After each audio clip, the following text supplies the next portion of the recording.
In this week's Mental Health and Me, we're talking about the holiday season and how it's not so happy for everyone. Jackie Ahmad joining us now, the Director of Client Services at the Blue Bench. Jackie, thank you for being here. And we know your hotline sees an increase in calls this time of year. Can you take some time to just explain why that is? Yes, hi, thanks for having me. We have seen a great increase in hotline calls as well as services requests in general for our programming.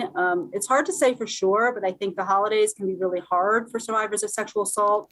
Those who have been impacted by trauma can find this a really difficult time in terms of the winter as well, with light being diminished and days being colder. And I also think the compounding impact of the pandemic continues to weigh heavy on folks, particularly those who've experienced trauma, and they're reaching out to us in high volume.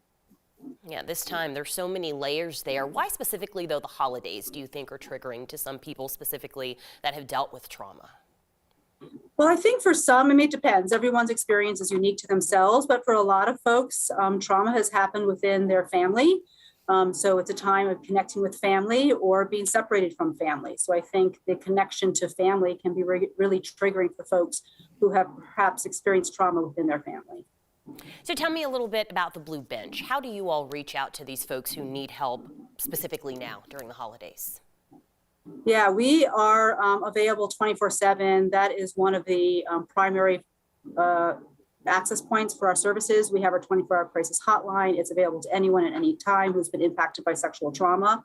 And from there, they can navigate our other services as well in terms of hospital response. So if someone's been recently sexually assaulted, we can meet them in the hospital to support them. And then we have ongoing case management and counseling services as well. And as we know with trauma, sometimes just asking for help is that hardest step. If you could talk to somebody who's watching right now who hasn't made that step yet, but knows they need help, how can you just encourage them to reach out?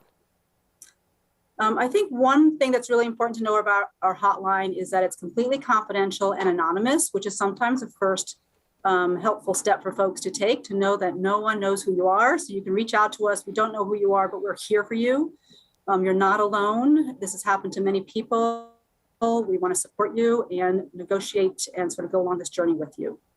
Yeah, Jackie, thank you. Just such a good reminder. You never know what people are going through. Be kind and reach out to the Blue Bench. You see that information right there on your screen. Thank you for the work that you're doing, Jackie. Okay, thank you so much for having us. Bye-bye.